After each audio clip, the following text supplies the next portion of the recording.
देवहितव्यदायोः ॐ स्वस्ति न इन्द्रो वृद्धश्रवाः स्वस्ति न पूषा विश्ववेदाः स्वस्ति नस्तारक्षो अरिष्टदेवी स्वस्ति नो बृहस्पतिर्दधातु ॐ सविता पश्चात्तात् सविता पुरस्तात् सवितोत्तरात्तात् सविताद्धरात्तात् सवितादस्तोत् सर्वतो विगसवितादो रासतां दीर्घमायुः ॐ त्र्यम्बकै यजामहे सुगन्धिं पुष्टिवर्धनम् उर्वारुकविः सन्तु पूर्णा सन्तु मनोरथः शत्रूणां बुद्धिनाशोऽस्तु मित्राणां हृदयास्तव स्वस्ति राचा विनाशाख्या धर्मकल्याणवृद्धिदा विनायकप्रियां नित्यं तां च स्वस्ति ब्रुवन्तु दाम् ॐ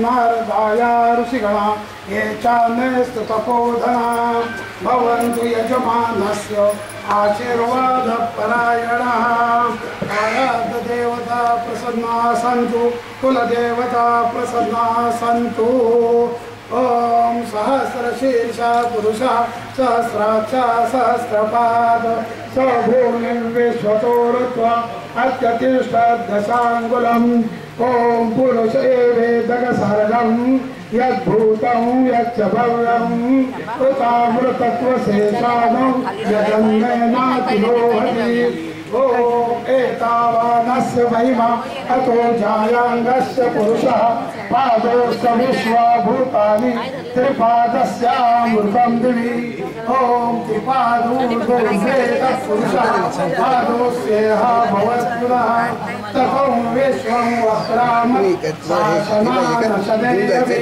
ॐ तस्माद्वीराजो वीराजो अधिपुरुषः स जातो अस्त्यरिष्यत पश्चाद्भुवि मथोपुरः ॐ यत्पुरुषेण हविषा देव यद्यमतन्वता वसन्तो अस्य सीदाज्यं ग्रीष्मयिध्वा शरद्दवे ॐ सप्तास्यासन् परिदयः त्रे सप्तः सविधकृता देवा यद्यद्दन्तन्वानः अवध्नं न पुरुषं पशुम् ॐ तय्यद्यम्बरेषु प्रोक्षं पुरुषं जातमग्रतः तेन देवा अयजन्ता साध्या ऋषयश्च ये तस्मात् दद्यात् सर्वोत्तरुच सामादि जज्ञिरे चंद्रं मनसरकर गुरुजींसारखा थोर समाजसेवक लाभला.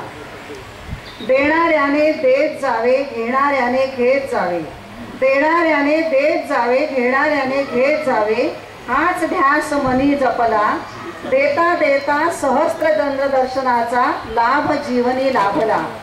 असे दातृत्व बघितल्यावर गीतेवर विश्वास बसतो आणि म्हणून म्हणते कर्म कर करत राहा फळाची इच्छा सोडून राहा. कर्म कर करत राहा फळाची इच्छा सोडून राहा. अधिकार तुझा सोडू नकोस जगण्याचा आनंद दवडू नकोस. अनेकांच्या सुरात माझाही सूर अनेकांच्या सुरात माझाही सूर जपून ठेव देवा मनसरकरांचा नूर जपून ठेव देवा मनसरकरांचा नूर. आणि मगाशी तुमचे खास अभिनंदन.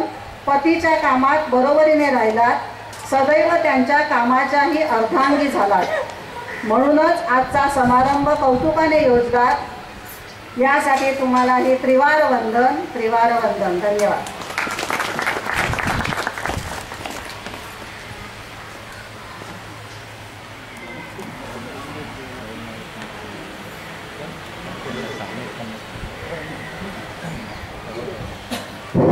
हरि ओम.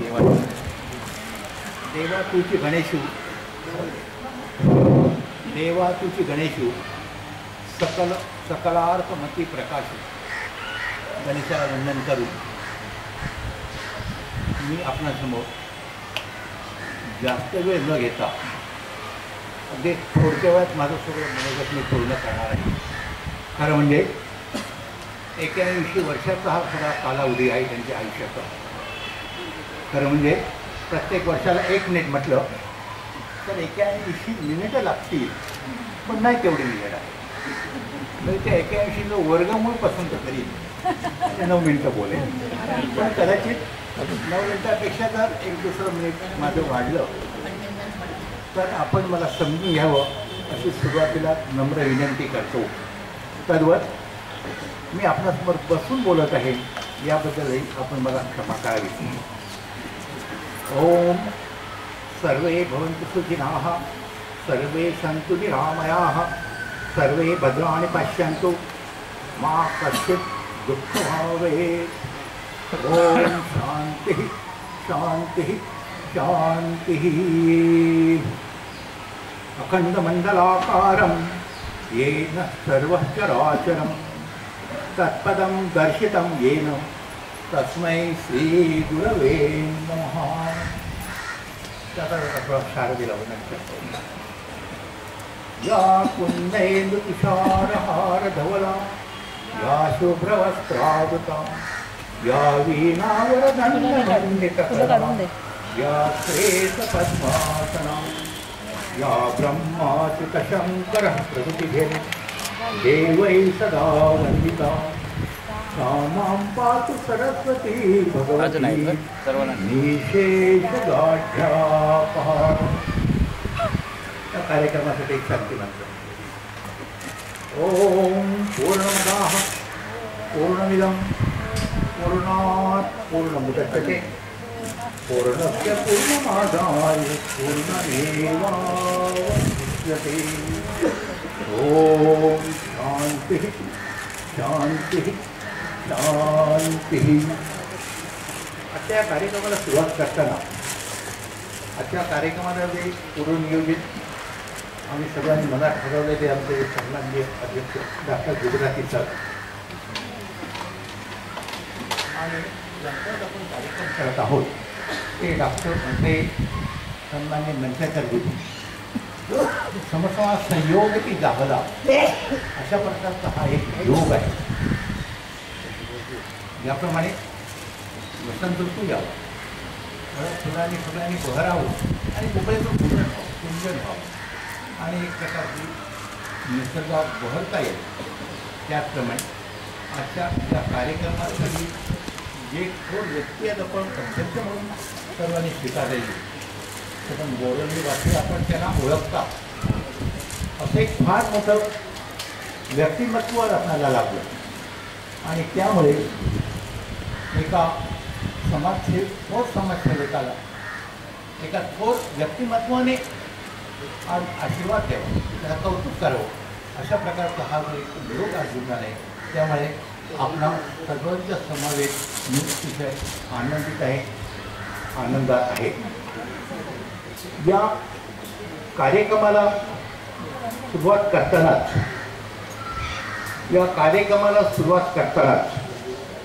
हा जो आजचा कार्यक्रम आहे हा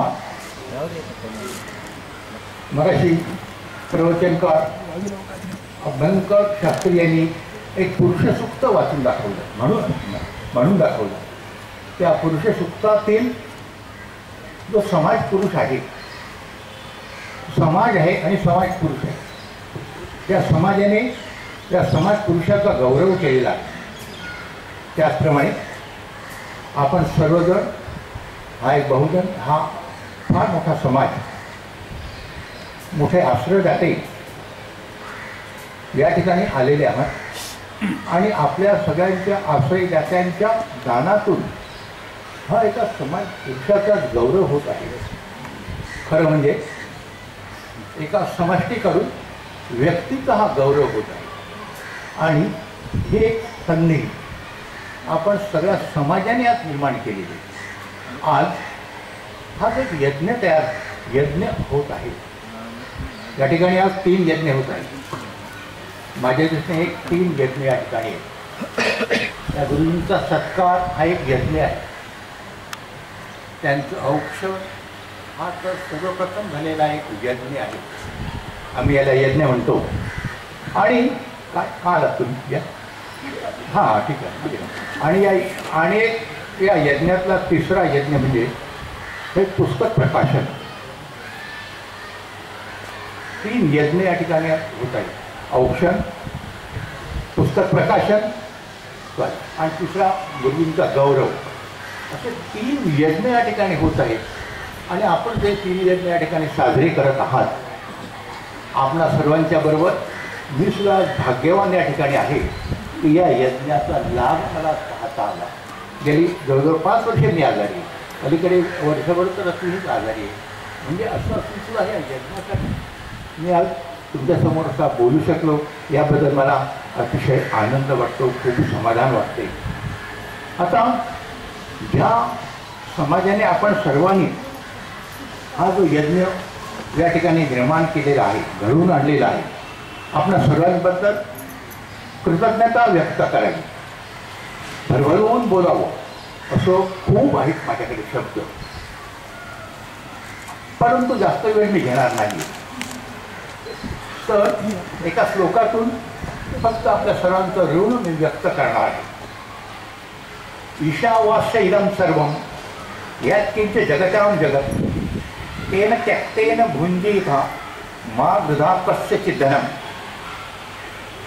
मंत्रात असं म्हटलेलं आहे, धनाचा त्यागपूर्वक उपभोग घेणारे आपण दान महर्षी आहात. आपल्या दानातूनच ह्या 3 यज्ञ होत आहे. असा सुसंस्कृत समाज आज लाभला, म्हणून हा ज्ञान यज्ञ आज होत आहे. एका समाजसेवकाचा गौरव सोहळा साजरा होत आहे. आपल्या उदार हस्ते केलेल्या, आपण देत असलेल्या त्या दातृत्वाचा हा सन्मान आहे.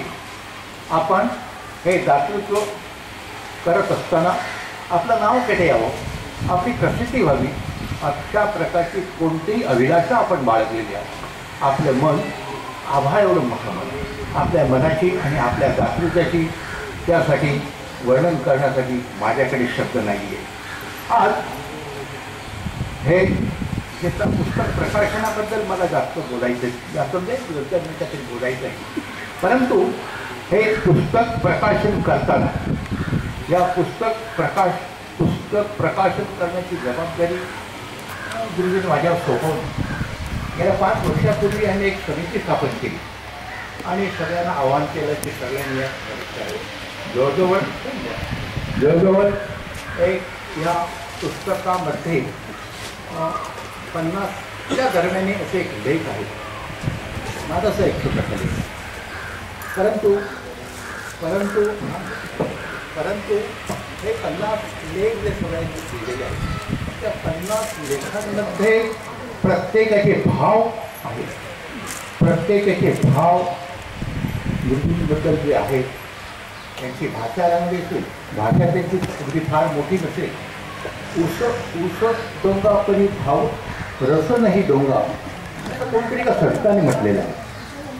संतांचं नाव आपण जाणत असतो. अरे वा, धन्यवाद.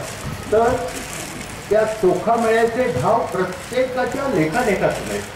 प्रत्येकाची शीर्षक इतकी बोलकी आहेत, त्या शीर्षकांनी मला जरा माझ्या हातात पेन घ्यायला लावलं. ती शीर्षकं म्हणाली आम्हाला एकत्र करा आणि त्यांची गुंफण करा, अशी मला सगळी शीर्षकं म्हणाली. ही शीर्षकं देणाऱ्या आणि या पुस्तकाबद्दल गुरुजींबद्दल भाव व्यक्त करणाऱ्या सगळ्यांचा मी विनम्र भावे तुमच्या त्या सगळ्या बोलांचं मी स्वागत करतो. आणि त्यामुळे काल परवापर्यंत जसं आज शनिवार आहे, काल शुक्रवार, परवा गुरुवारी माझ्या मनात पटकन आला की 4-5 वर्षे सगळ्यांचे लेख प्रत्येक अक्षरापर्यंत मी पोचू शकल्यामुळे मला काही जास्त वेळ लागला नाही.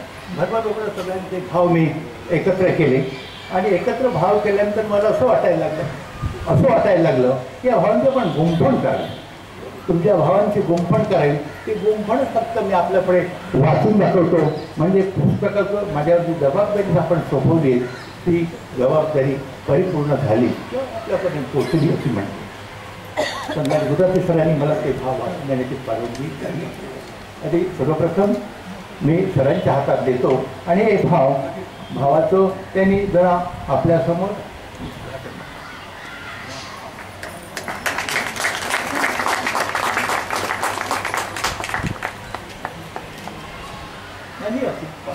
त्याचे भाव मला माहिती आहे, वाचू शकतो.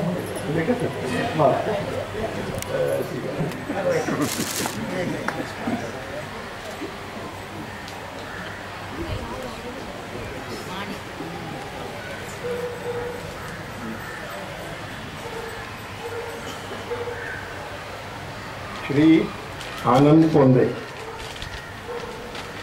व्यासपीठावर यावं.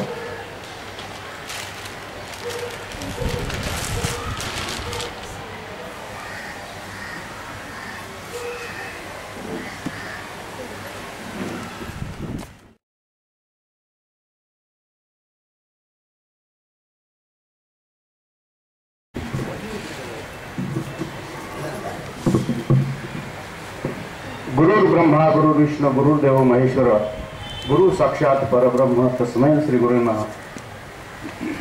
सोनियाचा दिनू आज अमृते पाहिला. खऱ्या अर्थानं आपण सर्वजण या कार्यक्रमासाठी उपस्थित आहात आणि आजचा हा सोन्याचा दिवस म्हटलं तरी काही हरकत नाहीये. त्याचप्रमाणे हा जो योग आलेला आहे आजच्या दिवसाचा दुग्ध शर्करा योग म्हटलं तरी काही वावगं ठरणार नाही. आमचे जे गुरुवरी आहेत, आमच्या मायभूमीत जन्माला आलेले आहेत, करंदीचं गावाचं नाव उज्ज्वल केलं, त्याचप्रमाणे ज्यांनी शिरूर तालुक्याचं नाव उज्ज्वल केलं, त्याचप्रमाणे ज्यांनी पुणे जिल्ह्याचं नाव उज्ज्वल केलं. करंदीच्या मातीत जन्मलेला हा मोहरा हिरा म्हटलं तरी काही वावगं ठरणार नाही. या मातीतून उमललेलं फूल आणि त्या फुलाचा राणी सरांनी सांगितलेल्या पद्धतीनं उमलत असलेला दरवळ, इवलेशे रोप लावलेले द्वारी त्याचा वेलू गेला गगनावरी. मोगरा फुलला फुले वे चित्ताची बहरू खोली अशी आला. अशा पद्धतीने इवलेशा रोपट्याचं वटवृक्षात रूपांतर झालं. या जगाला सावली देण्याचं काम ज्यांनी केलं असे मनसरकर गुरुजींचा हा सहस्रचंद्र दर्शन सोहळा. आणि आपण असणारे ज्ञानवंत गुणवंत श्रेष्ठ देवासमान असणारे आपण सर्वजण या ठिकाणी तुमचं दर्शन घेण्याचं खऱ्या अर्थाने भाग्य लाभलंय. अध्यक्ष चांगल्या पद्धतीचे या समाजसेवेचं उरत घेणारे अध्यक्ष आहेत. त्याचप्रमाणे राणे सरांचं अतिशय करंदीला आले होते त्यांचंही दर्शन या ठिकाणी आणि तुमच्या संत सज्जनांचं दर्शन घेण्याचं लाभ या ठिकाणी मला लाभलं. म्हणून मी करंदी ग्रामस्थांच्या वतीनं आपलं सर्वांचं मी अभिनंदन करतो. आमच्या गावचं खऱ्या अर्थानं नेतृत्व करणारे समाजसेवक मनसरकर गुरुजी, अतिशय अभिमान वाटतो. तळागाळात या ठिकाणी त्यांनी कार्य केलेलं आहे. मनाचं या ठिकाणी उमललेलं आहे. त्यांच्या मनात, त्यांच्या आत्म्यात, त्यांच्या हृदयात कायमस्वरूपी गरिबांच्या बद्दल आपुलकी असते, गरिबांच्या बद्दल प्रेम असतं. या ठिकाणी आपल्या स्वतःचा संसार प्रपंच न पाहता ठेविली अनंती तैसेची राहावी, चित्ती असू द्यावी समाधान, अशा या संत तुकाराम महाराजांच्या उक्तीप्रमाणे त्यांनी अतिशय घरची परिस्थिती त्यांनी कशाच पद्धतीनं पाहिली नाही. जशा पद्धतीनं मी आहे, माझी संसार प्रपंच आहे, तशाच पद्धतीने इतरांचाही संसार प्रपंच आहे. त्यांच्या व्यथा त्या ठिकाणी त्यांनी जाणण्याचं काम या ठिकाणी केलं. कठोर हृदयावर दगड ठेवून त्यांनी अतिशय प्रामाणिकपणे चांगल्या पद्धतीची समाजाची सेवा केली. याबद्दल मी मनसरकर गुरुजींचा आपण सर्वांनी सन्मान केल्याबद्दल करंदी ग्रामस्थांच्या वतीनं, त्याच पद्धतीनं शिरूर तालुक्याच्या वतीनं, पुणे जिल्ह्यावरच्या वतीनं या ठिकाणी मी आपल्या सर्वांचं पुन्हा एकदा मी अभिनंदन करतो.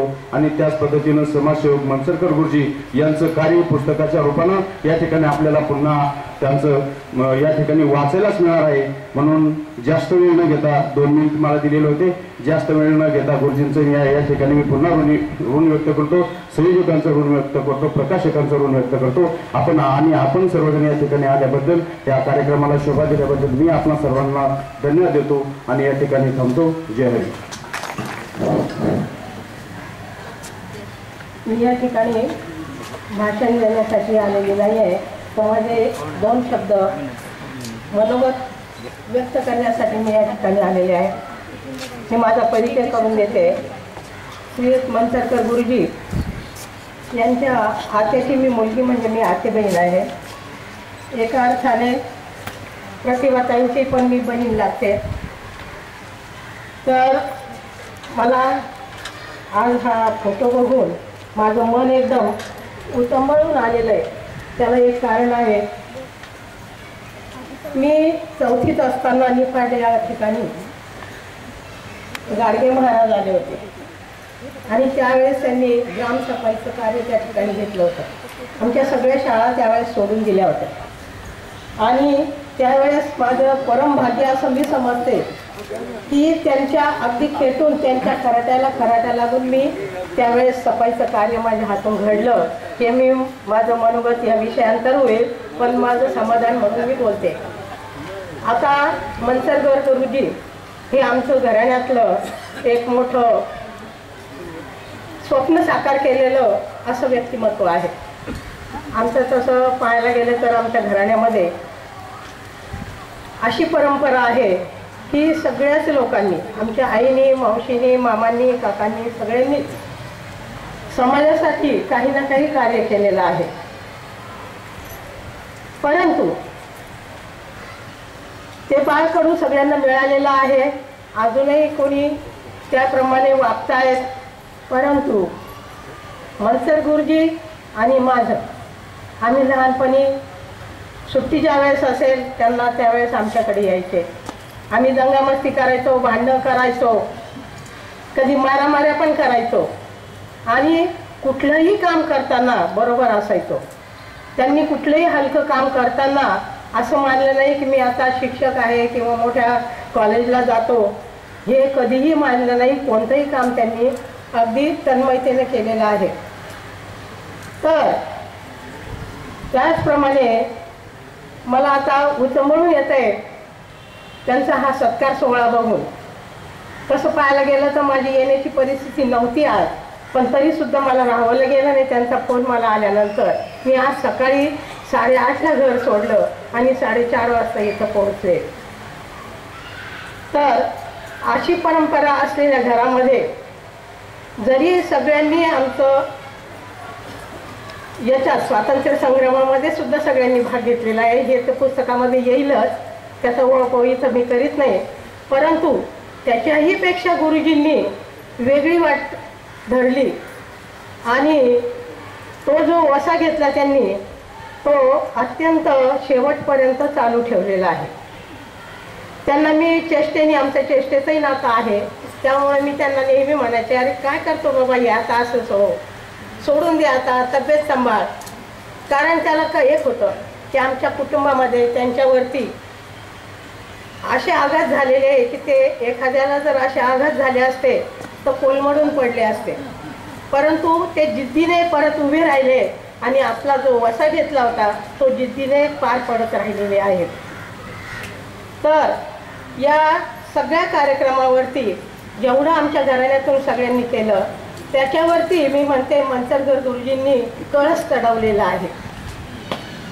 तर अशा या, मी जास्त वेळ घेणार नाही, अशा या माझ्या मामे भावाचं मला अत्यंत अभिमान वाटतो आणि कुठेही गेल्यानंतर मी सारखं त्यांच्याबद्दल बोलत असते. तर हा जो सोहळा या प्रतिष्ठानने तयार केलेला आहे किंवा आयोजन केलेलं आहे या सोहळ्याचं, आणि एवढं मोठं पुस्तक त्यांचं तयार केलेलं आहे. आता त्यांच्यापेक्षा मी, त्यांच्यात आणि माझ्यामध्ये 11 वर्षाचं अंतर आहे. तर या ठिकाणी आमच्या कुटुंबियांच्या पैकी ज्येष्ठ मी आहे, त्या म्हणून आमच्या घराण्यातर्फे सगळ्या पूर्ण या कार्यक्रमाचं आयोजन केलेल्या प्रतिष्ठानचं मी माझ्या वतीने आभार मानते. माझा ऊर अगदी भरून आलेला आहे आणि एवढे 2 शब्द बोलून मी माझी आपल्याला जाते. सन्माननीय अध्यक्ष महाराज, उत्तममूर्ती मनसरकर गुरुजी आणि त्यांची पत्नी आणि उपस्थित माझ्या बंधू भगिनी, तुम्हाला नमस्कार करून, मी गुरुजींची विद्यार्थिनी आहे. मी 2 मिनिटच भाषण करणार आहे, भाषण नाही, शब्द बोलणार आहे. तुम्हाला नमस्कार. संतांच्या विभूती, जनांच्या समाजाच्या कलांना संतांच्या होती, हे माझे गुरुजी मी संतच समजते. कारण ह्यांनी जे कार्य केलेलं आहे ते संताप्रमाणे, त्यांच्या कार्याची सुरुवात आग्रीपाड्याला झाली आणि त्यांच्या कार्याची प्रगती या बोरिवलीत झाली. बोरिवलीकरांनी त्यांना अस्तित्व दिलं, करण्यासारखं त्यांना गुरुजीकरांनी आणि या त्यांच्या कार्याला मदत केली. असे हे आमचे महान आमचे गुरुजी. आजकाल पाहिलं तर ठिकठिकाणी शिकवणीचे वर्ग असतात. ठीक आहे, कालाय तस्मै नमः. पण त्या काळी गुरुजी गरिबांच्या मुलांना फुकट शिकवायचे, होतकरू विद्यार्थ्यांना फुकट शिकवायचे. मला काही शंका आल्या की मी गुरुजींच्या घरी जायचे, त्यांच्याकडून मार्गदर्शन घ्यायचे. विशेष म्हणजे काही अडचण आली तर ते प्रेमाने पण समजून सांगायचे आणि छडी लागे छम छम विद्या येईल घम घम त्याप्रमाणे शिक्षाही करायचे. एकदा गणितात काहीतरी चूक झाली, मी 10-12 वर्षाची होते, तरी त्या क्षणी त्यांनी मला एक पाठीत धक्का मारला आणि समजावून सांगितलं. तो धक्का मारला, तीच माझी प्रगती झाली आणि तेव्हापासून माझा तो विषय चांगला सुधारला आणि मी अभ्यास केला. असे आमचे गुरुजी होते, इतके प्रेमळ होते की विद्यार्थ्यांना सगळ्यांना आपल्या मुलाप्रमाणे ते समजायचे. आम्ही त्यांच्या गावी जायचो, करंजी नंतर गावी वगैरे, नदीच्या काठी विहिरीच्या काठी ते एक आंब्याचं झाड होतं, त्या ठिकाणी कळ्या असायच्या ज्या आम्ही पाडायचो, त्या खायच्या. त्या स्मृती आता मला आठवतात. माझा भाऊ आणि आम्ही एक विद्यार्थी त्यांच्या गावी गेलेलो आहे. त्यांच्या पत्नीने सुद्धा आमचं चांगलं, जेव्हा त्यांचं लग्न ठरलं तेव्हा मी माझ्या भावाला घेऊन त्यांच्या गावी त्यांच्या लग्नाला सुद्धा गेलेलं आहे. अशा या सगळ्या स्मृती आता मला आठवतात आणि मी स्वतःला धन्य समजते की याच देही याच देही मला हा सहस्रनाम सोहळा बघायला मिळाला. म्हणून मी तुमचे सर्वांचे आणि ज्यांनी कार्यक्रम होता त्यांचे आभार मानते. आणि ज्याने एवढं मोठं गुरुजींच्यावर सगळं लेक्चर केलं, ते आजारी असताना सुद्धा त्यांच्या मुखातून ते अमृतवाणी निघत होती, ती ऐकून राणे सरांचे मी आभार मानते. मंतरकर गुरुजी आणि त्यांच्या सुविद्य पत्नी राणे सर आणि आज या सहस्रचंद्र दर्शन कार्यक्रमासाठी आलेले गुरुजींचे चाहते. मंतरकर गुरुजींचा आणि माझा किंवा माझ्या कुटुंबाचा, मी म्हणेन माझ्यापेक्षा माझ्या पत्नीचा जास्त परिचय झाला जवळजवळ 25 वर्षापूर्वी. तेव्हापासून गुरुजी मधनं आमच्याकडे येतच असतात. जर समजा मध्ये जर थोडासा वेळ जास्त गेला तर एखाद्या वेळेला पत्नीला वाटतं गुरुजी काय बरे आहे ना, तब्येत आले का नाही आहेत, म्हणून एखाद्या वेळेला तिलाच चिंता लागलेली असते. गुरुजींचं कार्य हे आपण राणे सरांनी सांगितल्यासारखं ऐकलेलं आहे. गुरुजींनी टाकाऊतून टिकाऊ हा जो काही प्रकार आपल्याला दिला, सगळ्यांना दिला, समाजातल्या अत्यंत खालच्या लेवलला असलेल्या माणसापासून त्यांनी आपल्या कार्याला सुरुवात केली. मला सांगायला आनंद आणि अभिमान वाटतो की माझ्या गावासाठी सुद्धा गुरुजींनी पुस्तकं देऊन, शाळेमध्ये जाऊन, आमचं एक बालकाश्रम आहे त्या आश्रमात जाऊन मुलांसाठी उद्बोधक पुस्तकं दिली, जेणेकरून मुलांना वाचनाची आवड तयार होईल. गुरुजींचं प्रेम, गुरुजींची भक्ती, गुरुजींची कार्य करण्याची लगन ही तरुणाला सुद्धा लाजवेल अशी आहे. एक 10 दिवसापूर्वीच ते आमच्याकडे येऊन गेले, 10-15 दिवसापूर्वीच येऊन गेले. दुपारी 12 वाजता आले होते. ऊन होतं, डोक्यावर टोपी असली तरी ऊन लागतच असतं. ऊन असताना सुद्धा आले होते. एक 15-20 मिनिटं, अर्धा तास आमच्या गप्पा झाल्या आणि मग ते गेले. गुरुजींनी कधी मागितलं नाही कोणाकडे.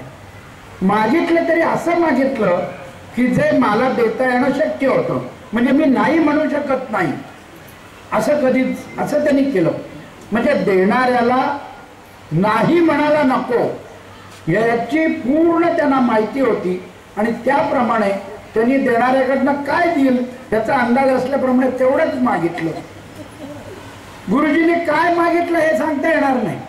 आणि दुसरी गोष्ट अशी की गुरुजींना कधी कोणी नाहीच म्हटलेलं नाही अशी माझी खात्री आहे. गुरुजींना चप्पल जुन्या चालतील, जुनी भांडी चालतील, जुने कपडे चालतील. अहो त्यांच्या घरी मी 2-4 वेळा ज्या वेळेला गेलो ती खोली नुसती अशा सामानाने भरलेली असायची. मला एकदा ते म्हणाले की हा ट्रक भरून मी आता सामान नेणार आहे. मी म्हटलं ट्रक भरून? हो, ट्रकभर सामान माझ्या खोलीत झालेलं आहे. अशा तऱ्हेने गावोगावी छोट्या गावी जाऊन ह्या मिळालेल्या सामानाचं योग्य ते वाटप होईल की नाही अशी माझ्याच मनात शंका असायची. परंतु ज्या वेळेला गुरुजींकडे जाऊन मी हे बघितलं त्यावेळेला हे शंकेचं समाधान झालं आणि खात्री झाली की गुरुजी स्वखर्चानी हे सगळे ट्रक भरून हे सामान गावोगावी नेतात. तिथल्या दलित समाज, तिथल्या आर्थिक दुर्बल लोकांसाठी कार्य करतात. गुरुजींनी एक छोटासा एक गुरुजींचा स्वभावाचा भाग सांगतो. गुरुजी आमच्या घरी आले की मला डॉक्टर साहेब म्हणतात आणि आमच्या बायकोला मिसेसला ताई म्हणतात. मी म्हणतो हे कसं काय, गुरुजी एवढे मोठे आणि ताई म्हणजे आपण आपल्या मोठ्या बहिणीला म्हणतो, गुरुजी माझ्या मिसेसला ताई कसे काय म्हणतात. परंतु माणसं जोडण्याचा हा जो काही त्यांचा स्वभाव आहे तो स्वभाव आपल्याला फार थोड्या लोकांचा दिसतो. वयाच्या 81व्या वर्षी सुद्धा काम करण्याची जी लगन आहे, जी इच्छा आहे, जी शक्ती आहे ती शक्ती तरुणाला सुद्धा लाभवेल अशी आहे. अर्थात ह्या सगळ्या कार्यात त्यांच्या सौभाग्यवतींनी त्यांना दिलेला सहभाग सुद्धा मी पाहिलेला आहे. कारण कित्येक वेळा त्या सुद्धा गुरुजींच्या बरोबर आमच्याकडे येतात. अशा तऱ्हेने त्यांच्या ह्या कार्यात एक छोटासा कार्यभाग आपण करावा म्हणून मी गुरुजींना माझ्यातर्फे एक छोटीशी भेट देतो. त्याचा त्यांनी स्वीकार करावा अशी मी त्यांना विनंती करतो.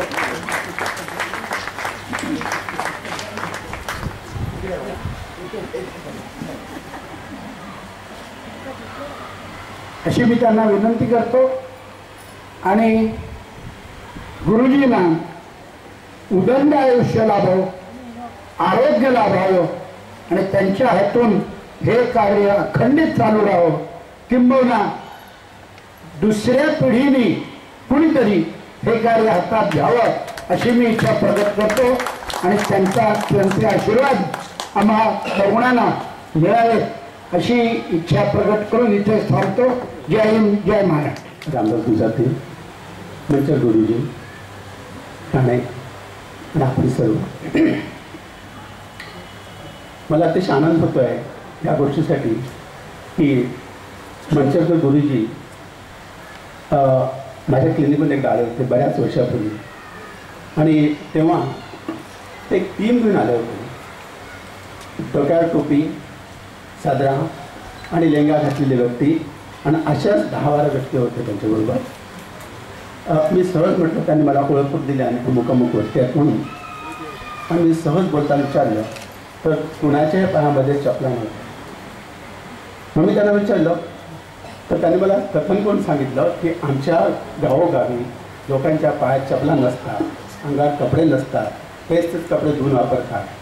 मुलं शाळेत जातात, त्यांच्या पुस्तक नसतात, वह्या नसतात. आम्ही जुन्या वह्या घेऊन त्याच्या पंच करून नोटबुक करून त्यांना देतो.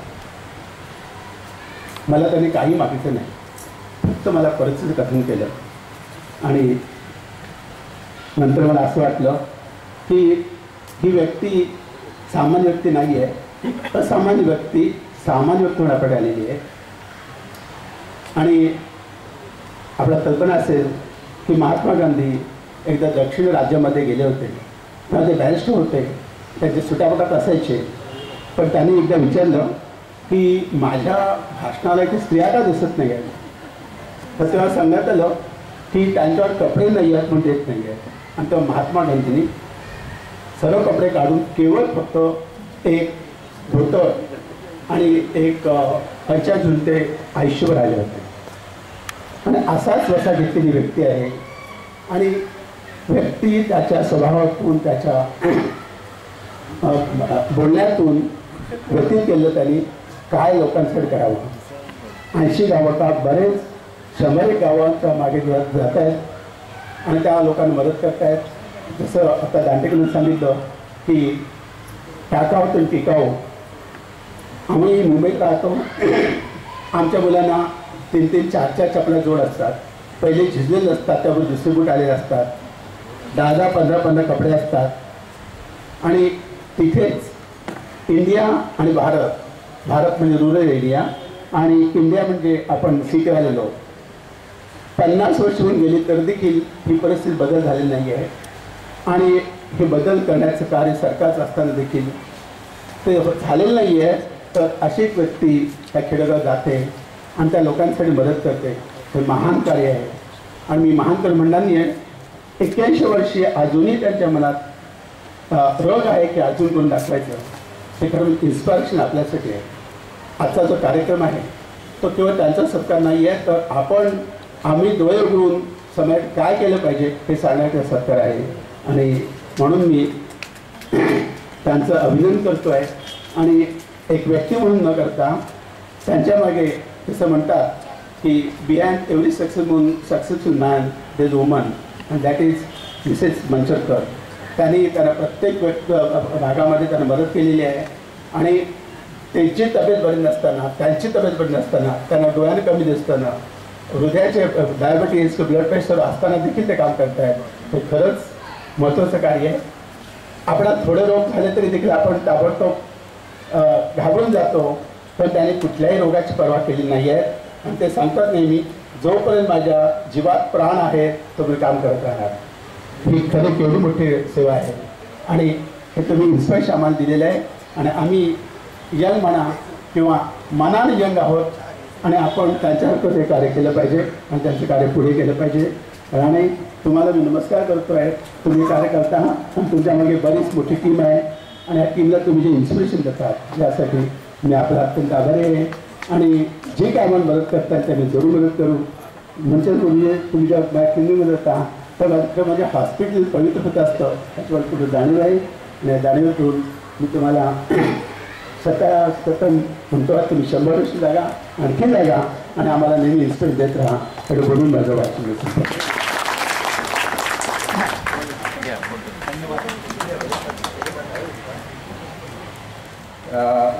60च्या दशकामध्ये हा आगरीपाडा भाग म्हणजे गिरण गावाचा भाग होता. एक गिरण गाव म्हटलं की त्यावेळेचा असा भाग होता की गिरणी कामगार तो एकतर व्यसनी असायचा आणि आमच्या आगरीपाडा भागामधल्या प्रत्येक चाळीमध्ये एक तरी किमान दारूचा गुत्ता असायचा. आणि कुठेतरी एका कोपऱ्यामध्ये मग जराशी मोठी दादा मुलं असायची ती जुगाराचा अड्डा चालवायची, गुपचूप म्हणत असायची. आणि अशा परिस्थितीमध्ये ह्या विद्यार्थ्यावरती किती मोठं आव्हान होतं की पाय कुठे घसरता कामा नये अशी एवढी मोठी आव्हानं होती. एका बाजूला संस्काराचं काही कुठे नाव निशाण नव्हतं, अशिक्षित गिरणी कामगार वगैरे होते. पण आमचं सुदैव म्हणजे मंचरकर गुरुजीसारखे अनेक शिक्षक जे ध्येयवादी शिक्षक होते हे शिक्षक आम्हाला लाभले. आणि ह्या शिक्षकांनी आम्हाला आमचा पाय कुठेही घसरू दिला नाही. त्यांचं लक्ष नुसतं फक्त शाळेत शिकवण्यापुरतं नव्हतं तर विद्यार्थी घरी काय करतो याच्यावरही सुद्धा त्यांचं बारीक लक्ष असायचं. मधून विद्यार्थ्याच्या घरी जाऊन त्यांच्या आईवडिलांना समजून सांगायचे की बाबा ह्याला जरा याच्यावरती लक्ष ठेवा म्हणजे कुठेही त्याला वाईट संगतीमध्ये मुलगा जाणार नाही याची दक्षता घ्या. आणि शिक्षकांची त्यावेळची जी पिढी होती ती पिढी नुसती पगारासाठी काम करणारी नव्हती तर ती विद्यार्थ्यावरती संस्कार करण्यासाठी त्यांना घडवण्यासाठी झटणारी अशी पिढी होती. आणि अशा बऱ्याच शिक्षकांचा आम्हाला आमच्या आगरीपाडा भागात राहणाऱ्या शिक्षकांचा. आणि मी विद्यार्थिनी पण आहे. आणि मी लहान असताना म्हणजे त्यांच्या काकांची मुलगी आहे मी. तर मी लहान असताना म्हणजे 5वीला होते. 5वी म्हटल्यानंतर किती वय असेल विचार करा. आणि त्यावेळेला मी खेडेगावाच्या शाळेत होते आणि खेडेगावातून मला घरी काही अडचणींमुळे शाळा शिकायला म्हणजे वर्गातच जायला मिळत नव्हतं. आणि मग न गेल्यामुळे मी नापास झाले. म्हणजे मला वाटतं अशी रेअर केस असेल. मी नापास झाले. नापास झाल्यानंतर आई म्हटली, मी म्हटलं मी शाळेत जाणार नाही, इथे नाही जाणार मी शाळेत. बालवयामध्ये जे विचार प्रत्येकाच्या मनात असतील ते माझ्या त्यावेळेला आले आणि मी म्हटलं मी शाळेत नाही जाणार, मला इथं मुलं चिडवतील, नापास झाले, मी नाही जाणार शाळेत. मग आई म्हणाली दादांकडे जाशील का? तर म्हटलं हो चालेल, मुंबईला जाईल मी, पण इथं नाही जाणार. आणि मुंबईला आले तर आमच्या दादांचं स्वतःचं घर पण नव्हतं. हे पण कदाचित तुम्हाला माहिती नसेल कुणाला. दादा आणि दादांचे मित्र एका घरात राहत होते आणि आणखी पण बरीचशी माणसं असायची तिथं. आणि त्यात आणखी मी पण आले, म्हणजे मी छोटी होते, मला माझं स्वतःचं सुद्धा करायचं व्यवस्थित कळत नव्हतं. माझे केस विंचरणं, कपडे धुणं काहीही कळत नव्हतं. म्हणजे त्या सगळ्यापासून वहिनी आणि दादांनी सगळं जे वळण लावलं ते सगळं ह्या दोघांनी, म्हणजे आई आणि वडील काय असतात, कसं घडवतात हे म्हणजे प्रत्यक्षात त्यांनी सगळं म्हणजे पूर्णपणे जितकं जेवढे गुण असतील चांगले, म्हणजे माझ्यामध्ये आले असतील जेवढे चांगले तेवढे सगळे गुण आमच्या दादांचे आणि वहिनींचे आहेत. त्यानंतर दादांची विचार करण्याची पद्धत, आता त्यांचं काम तुम्हाला सगळ्यांना माहितीच आहे, पण दादांची विचार करण्याची जी पद्धत असायची तर ती विचार करण्याची पद्धत अशी असायची की ते दोघं कधी बोलताना किंवा एकमेकांशी बोलताना किंवा आम्ही सगळे बसलेलो असताना बोलताना, आणि विशेष म्हणजे जे हल्ली जे बघतो आपण प्रायव्हेट पाहिजे प्रत्येकाला, आमच्या दादांकडे असं प्रायव्हेट काही नव्हतं. बोलताना सगळं दादा, वहिनी, दादांचे मित्र, दादांची नंतर मुलं सगळ्यांच्या समोर दादा बोलणार. तर ते बोलताना ज्या वेळेला बोलायचे तर त्यावेळेला सुद्धा त्यांचे असे विचार असायचे की अरे जो आपला पगार येतो ना, हा पगार आपल्यासाठी येत नाही फक्त, तर तो सगळ्यांसाठी येतो. आणि मग त्या सगळ्या अशा विचारातून दादा माझ्या वडिलांना, माझं तर शिक्षण पूर्णपणे त्यांनीच केलं, माझ्या वडिलांना नंतर वहिनींच्या माहेरीसुद्धा, म्हणजे वहिनींचे पण वडील लवकर वारले तर वहिनींच्या माहेरचं पण म्हणजे जे काही थोडंफार करावं लागलं, बघावं लागलं. असे पुरुष पण कधी सापडत नाहीत मला वाटतं की चला आपण बायकोच्या इकडे पण मदत करूया, माझ्या चुलत्यांकडे पण मदत करूया, आणखी मित्रांचे भाऊ, मित्रांची मुलं वगैरे जे कोणी असतील त्यावेळेला, म्हणजे मला वाटतं मी काहीतरी 67 साली मुंबईत आले शिकायला आणि त्यावेळेला अशा परिस्थितीत सुद्धा म्हणजे अगदी छोटी खोली होती, तेवढ्या खोलीमध्ये सगळा एवढा प्रपंच सांभाळायचा. आणि एवढ्या अडचणीमध्ये असताना सुद्धा असं नाही केलं की कधी अरे माझी किती अडचण आहे आणि काय की आणखी एक बहीण पाठवली, हे एक मूल आलं, ते एक मूल आलं. म्हणजे तेव्हा त्यांना एकच मुलगा होता, त्याच्यानंतर एक कन्या रत्न झालं. तर मग अशा परिस्थितीत सुद्धा असं नाही केलं की मलाच नीट घर नाही व्यवस्थित, मी भाड्याच्या घरात राहतो, मी असं राहतो, असं कधी मानलं नाही. तर सगळ्यांना मदत करत राहिले. त्यानंतर शाळेचं जर म्हणजे शाळेत मला वर्गात, म्हणजे मी त्यांच्या वर्गामध्ये होते, मला पण शिकवायला होते ते. जो न्याय मार्ग आहे त्याच मार्गाने जाणारा मनुष्य हा वंदनीय आहे, म्हणून त्याला नमस्कार. आणखीन एक गोष्ट, सुशीलो मातृपुण्यानी, नीट ऐका गुरुजी, मी वैद्य आहे. सुशीलो मातृपुण्यानी पितृपुण्यानी चातुरः दातृत्व वंशपुण्यानी आत्मगते सभाग्यता. सुशीलो मातृपुण्य, आईची पुण्यही आहे, हा असा पुत्र जन्माला आला. पितृपुण्यानी चातुरः, सुशीलो मातृपुण्यानी पितृपुण्यानी चातुरः, जे चतुरपणा आलेला आहे, दूरदृष्टीपणा आलेला आहे, टाकाऊतून टिकाऊ निर्माण करण्याची बुद्धी जागृत झालेली आहे, ती सगळी वडिलांची पुण्य. दातृत्व वंशपुण्यानी, आता हे दान करतात का घेतात कोण असतो, पण जे घेतात ते सन्मार्गाला लावत आहेत आणि लोक त्यांना दान देत आहेत, तेव्हा ही सुद्धा वंशपुण्याही आहे. आत्मगते सभाग्यता, स्वतःचं नशीब आजमावून स्वतःच्या भाग्याने असते, अभिनंदनाला, गौरवाला आणि वंदनातेला पर्यंत येऊन पोचलेले. तेव्हा अशा या अत्यंत प्रतिकूल अवस्थेत अशासारख्यांचे राणे गुरु जे आहेत त्यांचे काम मला जवळून माहिती आहे. तेव्हा ही जी अशी जुनी टीम आहे एका विचाराने भारित होऊन निष्ठेने प्रभावित होऊन काम करणारी अशी पिढी पुढच्या पिढीमध्ये निर्माण व्हावी अशी इच्छा व्यक्त करून मंचलकर गुरुजींना शतायू 100 वर्ष आयुष्य जगावं अशी इच्छा व्यक्त करतो धन्वंतरी चरणी.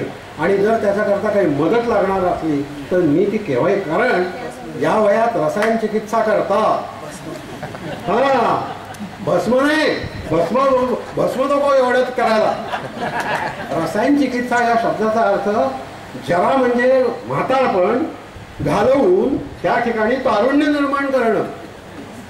नाहीतरी आता आयुष्याचे बघा 30 आणि 30 60 आणि वर 20-21 म्हणजे ते आता 90 चाललेच आहेत, जाणारच आहेत. त्याचं इच्छा आहेच आमची, पण त्याच्याकरता जी रसायन चिकित्सा करावी लागेल ती मी तुम्हाला विनामूल्य करेन. अशी प्रार्थना करून पुन्हा एकदा मी सर्वांचे आभार मानतो. समारंभाचे अध्यक्ष महर्षी व्यास म्हणजे रामदास गुजराती आणि आपण सर्व बंधू भगिनी या ठिकाणी माझ्या कार्याच्या प्रेमामुळे एकत्र आलात. आमच्यावर आमच्या कार्यावर कौतुकाचे 4 शब्द बोलला त्याबद्दल एक नवचैतन्य पुन्हा आमच्या मनामध्ये निर्माण झालं. या ठिकाणी ज्या लोकांनी माझ्या मित्रमंडळींनी, त्यामध्ये राणे गुरुजी आहेत, वठारकर आहेत, फडके आहेत, गुजराती सर आहेत, काही माझे कार्यकर्ते करंदीकर आहेत, विश्वरकर आहेत, असे वेगवेगळे सर्व त्या सर्वांनी हा जो कार्यक्रम आणि विशेष म्हणजे पोंदे दाम्पत्य, खरं म्हटलं तर पुस्तकाचा उद्घाटन समारंभ तेवढा माझा भाग होता, कारण ते 2-3 वर्ष थांबलं होतं पुस्तक. अनेक लोकांचे लेख आले, त्यांनाही मी धन्यवाद देतो. आणि त्यांनी आमच्या कार्याबद्दल जे 2 शब्द लिहिले त्याबद्दल मी त्यांचा आभारी आहे. या ठिकाणी आपण खूप वेळ आपला अमूल्य वेळ देऊन, आता डॉक्टरांचा वेळ किती महत्त्वाचा असतो आपल्याला माहिती आहे, परंतु सर्व आपली कामं बाजूला टाकून इथे आमचे कलावंत अभिनेते अनिल गवस पण आलेले आहेत. त्यांनीसुद्धा मला वाटतं आपला त्यांचा जो कार्यक्रम असतो तो जरा बाजूला ठेवून ते पण इथे उपस्थित आहे. तेव्हा या अशा वेळी मी जास्त अधिक बोलावं. त्या पुस्तकात आहे, सगळ्यांनी पुस्तक न्यायचं आहे. ते पुस्तक छापलेलं आहे, ते आपल्याला सगळ्यांनी नेण्यासाठीच आम्ही छापलेलं आहे. तेव्हा ते आपण सर्वांनी घेऊन जावं. जर इच्छा असेल, इच्छा आहे, जे असे तुम्ही इथे आलात तर ते पुस्तकात डोकवण्याची तुमची इच्छा नक्कीच आहे. ते आपण वाचावं. काही चुका असतील तर आम्हाला सांगाव्यात आणि मग त्यातून आम्हाला दुसऱ्या आवृत्तीतसुद्धा त्यात काय सुधारणा करता येईल, काही लोकांचे लेख देता येतील. तेव्हा एकंदरीत या ठिकाणी आपण आलात आणि आम्हाला 4 शब्द कौतुकाचे सांगितले. आमच्या कार्याची प्रशंसा केली.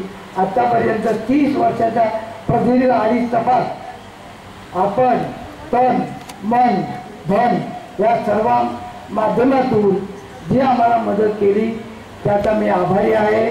आणि आभारच नव्हे तर मी तुमच्या ऋणामध्ये राहू इच्छितो. एवढे 2 शब्द बोलून माझे 2 शब्द पूर्ण करतो. जय हिंद, जय महाराष्ट्र. बद्दल